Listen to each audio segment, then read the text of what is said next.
Please do sit down, everyone.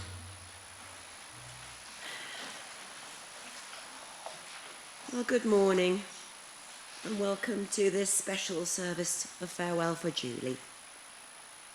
It's a gathering filled with many emotions, all justified, of course, because you've come to acknowledge her passing and to pay your respects, to mourn her, to offer support for a family in grief over the loss of a much-loved mother and grandma.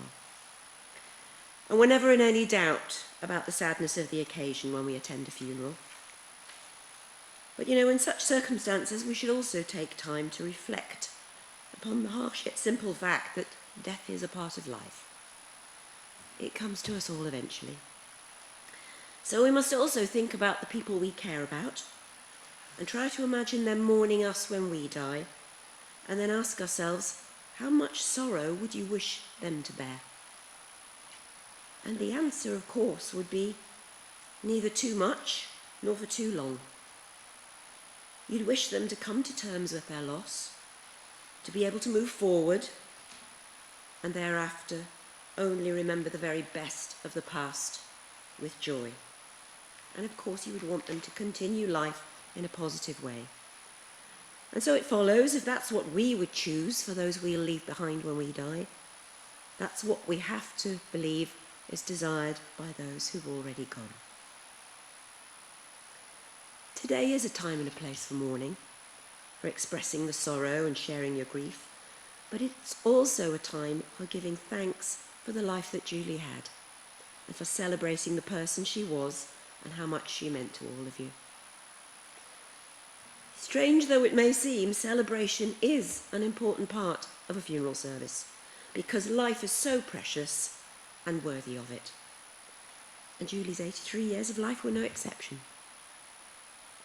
So being remembered in a good way after we've gone is something I think we all would like to happen. And this service is no doubt the start of many times to come when you will all recall and share memories of Julie. I know that everyone expects to only hear good things at their funeral, but it's not because it's what's expected or just being polite. It's because the people in attendance, all of you here, have been a vital part of that life. Friends, family, loved ones, people who knew, respected, and held someone like Julie dear. And today, it's her life we want to be remembering and celebrating, and I hope you're able to join with me in doing that. And I also want to welcome those who are joining us via the magic of the internet, because the service is being webcast, and we're so glad that those people too can be involved in some way.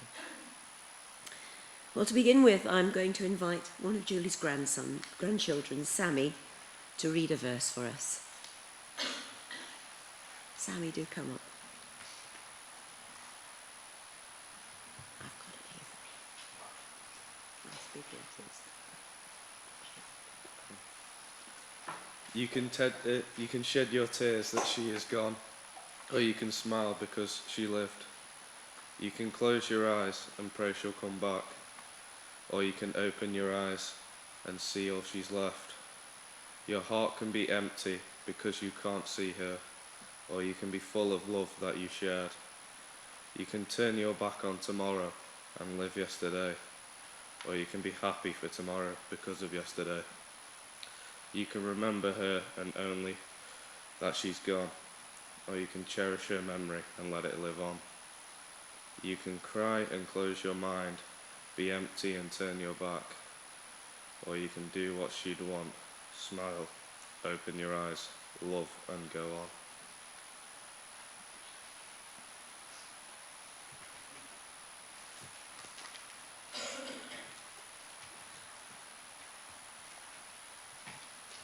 The daughter of Eric and Kathleen, Julia Mary Brown, or Julie as she was known to everyone, was born in April 1940, and she grew up with her older brother Trevor in the city of Leeds.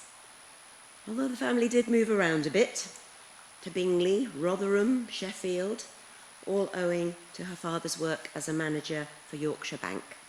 And Julie was very proud of her her Yorkshire heritage and of her dad's achievements.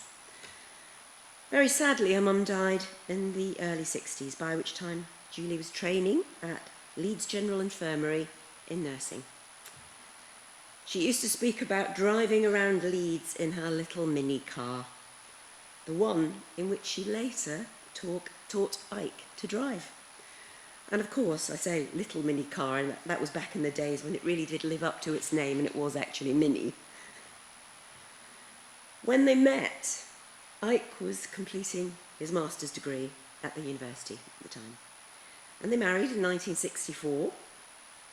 And then soon after, they decided to move to Israel, where they lived for a few years.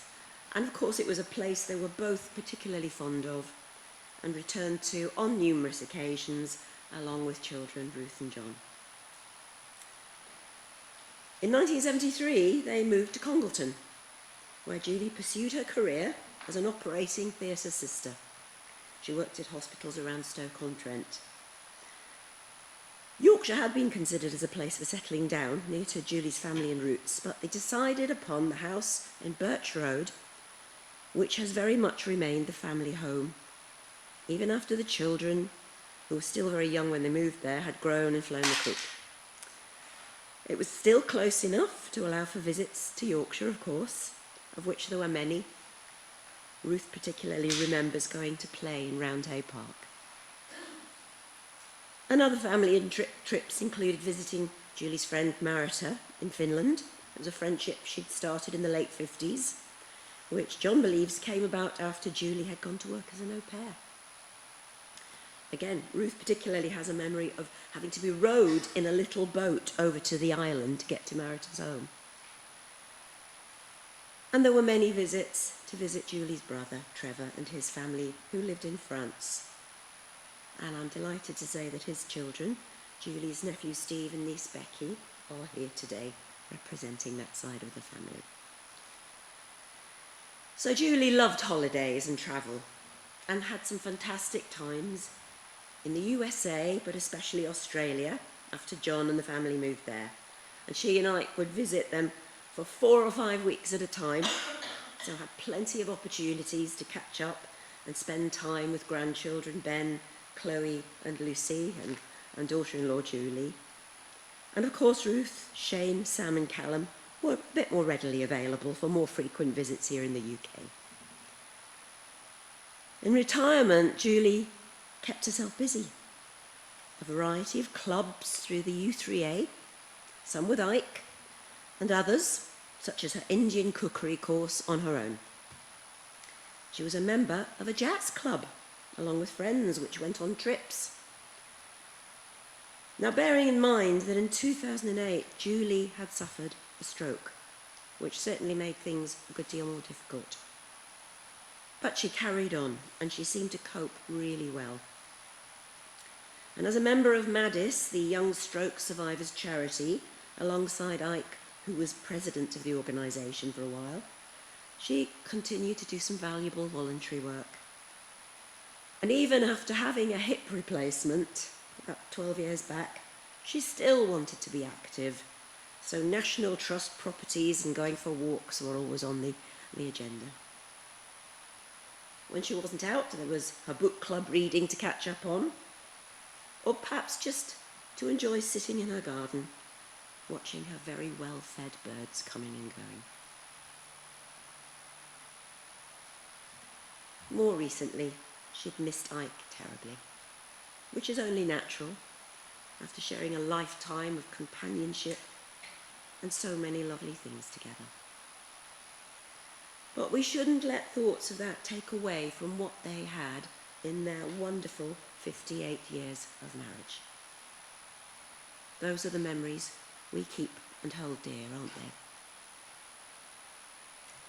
And we might prompt a few more memories now, because we've got some photographs to look at. And who doesn't love doing that? I know Ruth had been kept very busy collating them, especially for today. So we're going to look at those accompanied by some music. A lovely bit of jazz music by Cleo Lane and James Galway. So please sit back for a few moments and enjoy these.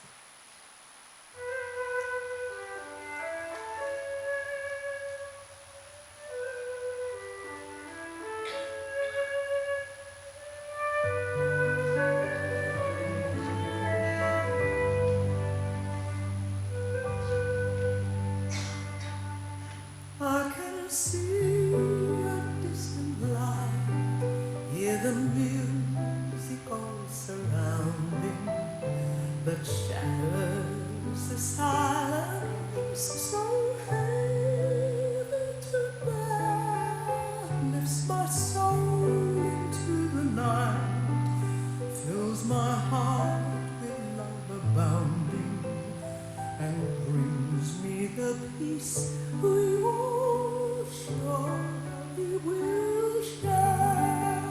Though it's time for farewell, the time for the parting, whatever the dawn may bring, you will be part of my heart. Each living moment, come summer, come autumn, come winter, come spring.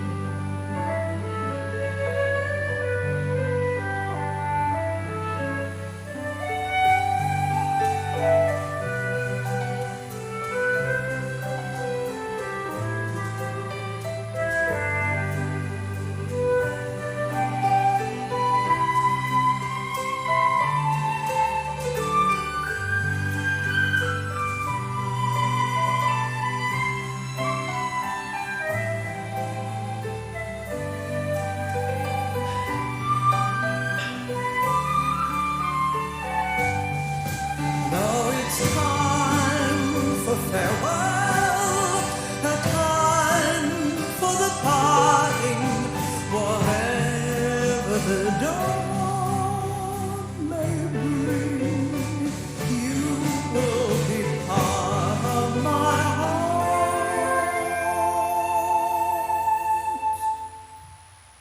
Each living moment, that summer, come autumn, come winter, come spring.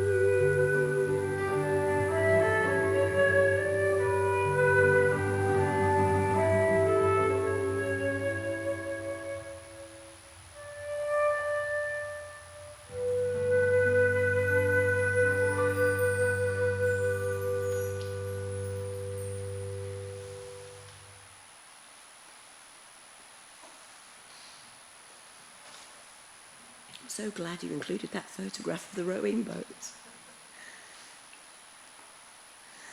Well, as today is really all about recalling personal memories, it's only fitting that John should want to give his personal perspective on the lady he was lucky to call Mum. So, John, come up now.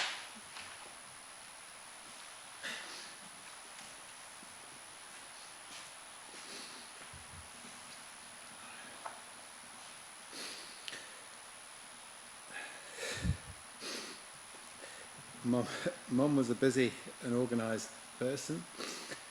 I guess you have to be an operating theatre sister. I remember being proud of Mum's job, especially when we got to go to the hospitals at which she worked.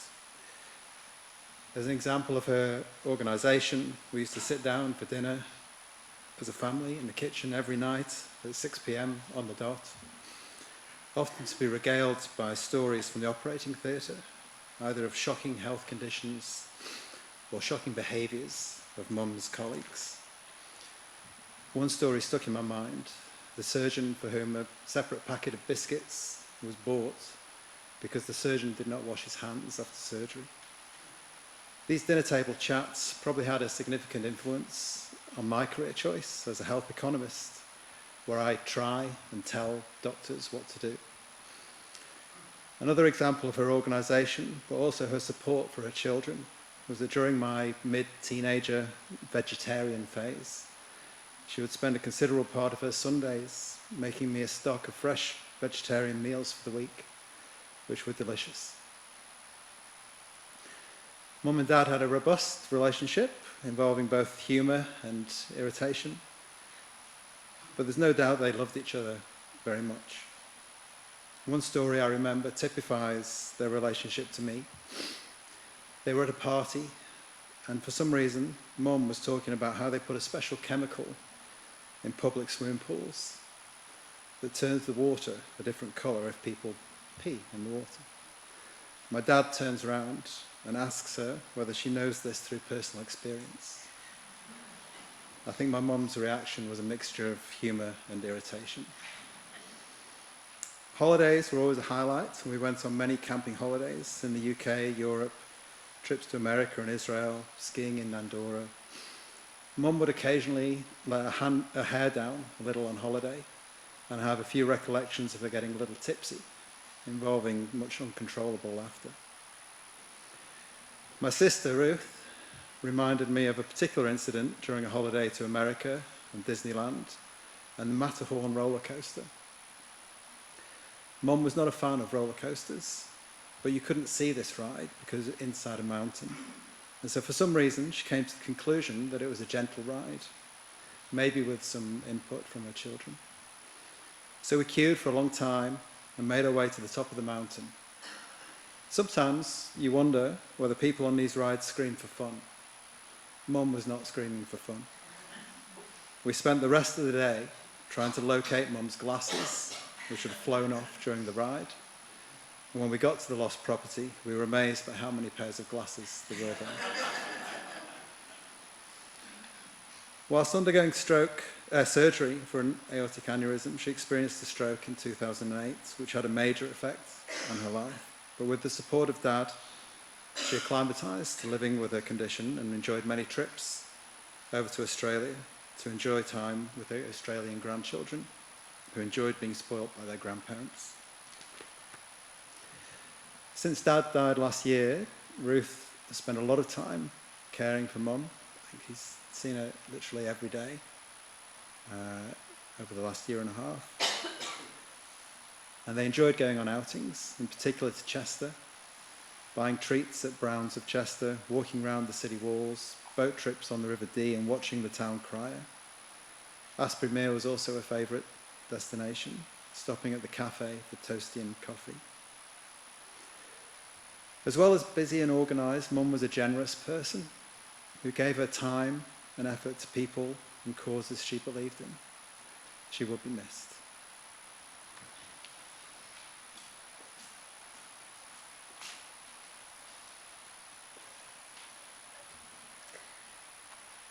I think that's a good point at which to pause for a little quiet reflection or prayer, whichever you choose. But we have a special treat because Julie's lovely niece Becky is going to play for us, as she did back at Ike's service last year. So over to her.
quote philosopher Dietrich Bonhoeffer, who said, "The dearer and richer the memories, the more difficult the separation. But gratitude converts the pangs of memory into tranquil joys. The beauties of the past are not endured as a thorn in the flesh, but as a precious gift for its own sake. Treated this way, the past gives us lasting joy and inspiration." And you know, the true significance of life for each of us lies in all the events and experiences which occur throughout it, and the connections we make with others. And although life is temporary, it has a permanence in those special memories created and the imprint that we leave behind. And Julia has truly made her mark on each one of you in some way. And that's why you've remembered her with respect, with affection, and with much love. And that will continue beyond today, because you'll keep her memory alive as you continue through your own life journey. However, we must also say goodbye and let her go. We do that accepting that she's at peace, and even though she can never be replaced, you can definitely give thanks for having shared a part of that journey with her. And as for the goodbyes, the hardest bit, I'm going to leave you to do that in whatever way you personally think most fitting. Although her belief diminished as time went by, Julia would originally have described herself as Church of England. But she also openly embraced the cultural, if not the religious aspects of Ike's Jewish heritage. And those values we hold, of course, can change and vary, but ultimately, we all find our own way and determine which path to follow. So whatever your faith or beliefs may be, and even though the service has been a secular one, please be assured that they are welcome here. They all have their place, and you should feel free to use them, most especially if they bring you comfort. Who among us would dispute the good intention of a prayer said for a departed soul? And with those thoughts, we send Julia on her way to wherever it may be, with our blessings and gratitude for the many good things that she's known and for the love she gave and shared with her family and friends. We wish her a safe journey and a peaceful rest, and do that in the sincere hope of her being reunited with all of those she's loved and held dear in this life who went before her. So as you take a moment for your farewells, let me thank you once more for being here to honour her. And I'm going to leave you with a short verse to which I think we will all relate. It's entitled, "Always with You."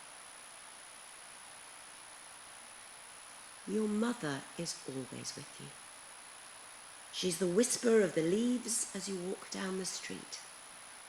She's the smell of soap in your freshly laundered socks. She's the cool hand on your brow when you're not well. She's your breath in the air on a cold winter's day. She's the colours of the rainbow. She's Christmas morn. Your mother lives inside your laughter. She's crystallized in every teardrop. She's the place you came from, your first home. She's the map you follow with every step you take. She's your first love and your first heartbreak. But not even death can separate you from her.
There's a ribbon in the sky for our love, love we can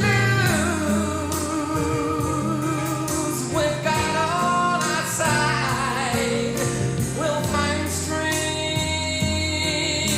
and each tear we cry from now on, it will be you and I, and our